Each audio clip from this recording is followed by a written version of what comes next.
Hey, what's going on, guys? Welcome to the Final Fantasy Brave Extras video. Here we are going to talk about the new rain, the meta breaker. Not an actual breaker, but he breaks the mold of meta units, I guess. And we also have another Fina, who's going to be hard to describe in the title of the video because she has a very long name, and I don't know. I don't know how I'm going to put it. I'll figure something out. But first of all, let's talk about. I didn't make slides for them, but let's talk about some units first. So, the Fina Return got a buff, but it's so laughable, it is not even worth mentioning really, other than like a small blurb. She got a small damage increase on her chaining, that's it. At least it's, I mean, it's some, if she wasn't announced to get any buffs, but I mean, come on, if you're going to give a buff to a unit, give something better than that. Cog's buff makes him a lot stronger, and when a light leader comes out, he'll definitely be really good for light teams. His damage is substantially higher, and keep in mind, you can use Tidus S Teamer on him in his base form. Then you shift over, so his mod spot will be quite high with those upgrades. I believe he gets 150% amp as well, like Dark Rain did. So very good buffs for a unit like that. Yish is quite good, but really isn't worth making a slide for because the only real changes are 150% ice amp on her SLB, and also she gets 160% amp for one time only on her Grandis. So that's quite nice. Good for Regina teams. Call got a huge upgrade. I wasn't even expecting him to get anything. There's way too much to make, like even I make a slide for him, there's way too many upgrades for him. Like he got an insane amount of upgrades. His S Teamer got some mod buffs for himself.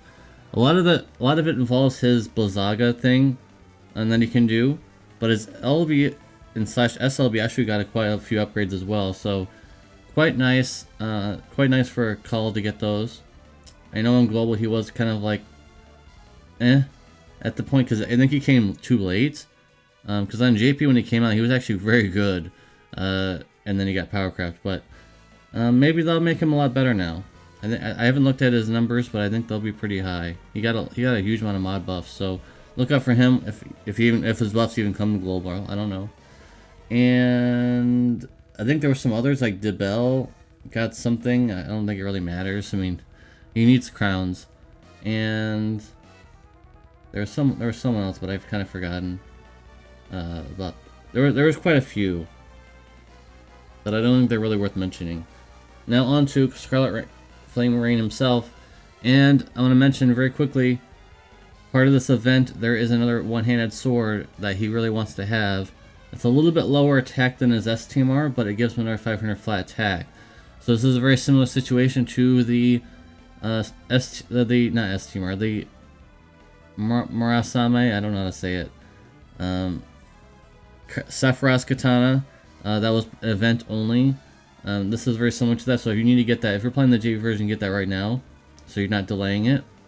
And you'll have it for him if you pull for him. If you're not interested in pulling for him, I mean, you should still do it because I think there's still rewards tied to that event anyways. So he'll have 1,000 flat attack on top of the 1,000 flat attack that he gets when you max his level, because he gets 1,000 flat attack at the max level. So that's a lot of attack he's going to be having. I don't know how much he get. I'm assuming he's going to have 12k plus because of the leader skill. Speaking of his leader skill, 500 flat. Not 500, not flat. 500% attack and magic and 100% defense and spirit buff for fire and FFBE units. That's way more widely ranged than the anniversary thing that Deus has. Deus has dark and anniversary units, but this guy has fire and FFBE units. So I'd say it's a little bit wider range, and Tyvus gets yet another indirect buff. This guy gets so many buffs. I mean, yes, this one's more indirect than direct, but having him on the team is going to make his stats go over 10,000. He kind of struggles getting 10,000 because he's, his buffs are kind of like his S team, like his TMR and everything is decent, but yeah, it's gonna be a lot better now. For sure, he's gonna get over 10,000. He's gonna be hitting a lot harder at his SLB, so that's quite good. And this feels bad, man, for Lastwell. It seems like someone said in the comment section, it seems like the Lastwell is just Vegeta and Reina's Goku, because like every time it seems like Lastwell is finally going to be meta, and his last version was quite good, but his leader skill is far worse. he has 200% less attack and magic than Rain's 500%, whereas Last Waltz is only 300%. Feels bad, man. Anyways, on both sides, he has 200% True to Wield, and he has 600% cap plus another 200%. Only he has it currently. He has a special passive that unlocks another 200%. So he's at 800% cap, which is going to make his damage go skyrocketed compared to other True to Wield units or TDH units. 250% LB damage, 100% all killers, and another 100% lock to EX2. In his Brave Shift form, and we're going to be talking about his base form later. His Brave Shift form has 200% Beast and Human Killer for himself. On it, it's 500 MP, so it's quite heavy, but that's alright. And this is a unique thing here, I guess he can do. 1,750 times mod, Grandest, one use. Earth or lightning or ice physical, they're all three separate ones, and they don't specifically mention that you can only single do them with dual wield. So you could technically dual wield this. So how you do this if you're new to the game, if there's a one hit ability but you're dual wielding, if you just cast it nothing else, then you'll hit twice with it, which may be worth it. I don't know. I don't know if it's worth it, but it is a decently high modifier. His LB in his Brave Shift form, 40% sword and parallel, which is quite nice. 320 times physical fire, and it stacks to 430 times max, and that's not counting his passive for 5 turns where he gets an LB mod buff. For 24 hits, that's alright. Sadly, currently we don't have anyone else who can really match the 24 hits besides another Rain dupe, so we'll have to figure that out. And now let's go in some cons. Not very many. No infinite turns. 5 turns for the Brave Shift form only, so you should be shifting into Brave Shift form right away to start LBing. Or using a 200% Beast and Human Killer if you're fighting those enemies. And the biggest drawback, and this is going to hurt his score quite a bit, is his base form is just really bare bones and just not very good. But at least he has some things. Like, he can do some things, just not as great. Like, he has 85% full break, and that's both sides. I didn't really mention until now. He has a small buff. He can fire imbue everybody. That's at least something interesting. But you can do that on both sides as well.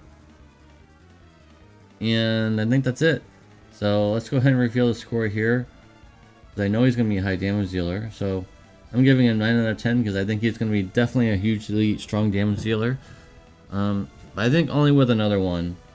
Until a breaker comes along that has 24 hits, similar to the new Gilgamesh, I think that he's just going to be dupe reliant, which is very nostalgic, I guess in a bad way, that you need dupes for him to chain with. But yeah, 9 out of 10 for him. And let's talk about the next one here, Fina, whose S-Teamer is very bland and boring and just not very good, except for herself. But related skill is actually quite not too bad.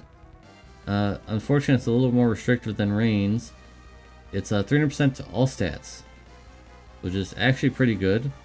But it's restricted to fire anniversary units, so if you're using fire, you're probably just going to use Rain's, unless you need those extra stats. So we've got an actual Neo Vision healer here, other than Kresnik. So this unit, if you look at her wiki, this reminds me a lot of like the 7-star era, where a unit actually had a diverse kit, and she actually has a very diverse kit. I know it's surprising as a JP unit has this much stuff, but let's talk about them. She has resistance to all stats ailments as an ability for all allies, and Stop and Charm, plus a heal. She also has 106%, these are separate, 160% Beast, Demon, Machine, Dragon, and Dragon Killers for all allies on a cooldown, of course, and they're not restricted to any EX levels, which is very nice. She also has single target, 250% Beast and Demon Killer for one ally on a cooldown. But even though they're on a cooldown, they come off at the same time as they're on, so not exactly sure why they're cooldowns, because like, other than I guess you can't layer them onto other DPS, I guess. She has an interesting ability where she has a 30%, I mean it's kind of low, but she basically, sorry. She can be basically fit on any team as long as she's not the leader, is because that her SLB and LB are not, they're non-elemental, plus She can amp herself for all elements, so she can be fit on any team, which is very unique. And 130% or 130 times LB mod for herself. She has a debuff removal for the team. I mean, that's a lot of stuff already, guys, but we're not even done yet. She has a heal, MP recover, and LB fill for all allies. She has the basic healer functions, which is nice.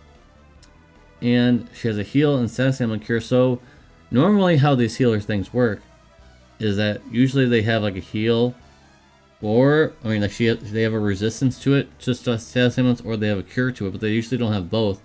But she actually has both, which is actually very interesting. So good on that. And her SLB, it's only gonna really you're only worried about this for the damage, like the 30% bone. For some reason, they keep throwing low imperils for bows. For some reason, they're not gonna be meta, guys. They're not gonna be meta, so I don't know why they always give out low balls for bow imperils. But 30% bow imperil in the SLB, and some buffs and things. And she has the 300 times. Like I said, she can imbue that. So 300 times magic, physical with magical damage, but it's spirit scaling. 27 hits, and I believe it's delayed, but now it's confusing me because Yisha's SLB and LB are also variant 2, but hers is not delayed, I don't think. So I don't know if it's delayed or not, so don't quote me on the delay thing. I thought variant 2 was the delay one, but maybe it's not, I don't know. Maybe the wiki's just going weird on showing what variant is what. But she has 27 hits, which is kind of going backwards now a little bit, so let's go with some cons here, and they're not very many. Like, we're back to 27 hits for some reason, even though we're going forward 24 hits. So now she's going to be kind of awkward to use on certain teams. But she is very good in terms of just all the things that she can do in terms of diversity in her kit. Her fire amp is locked to EX2, sadly.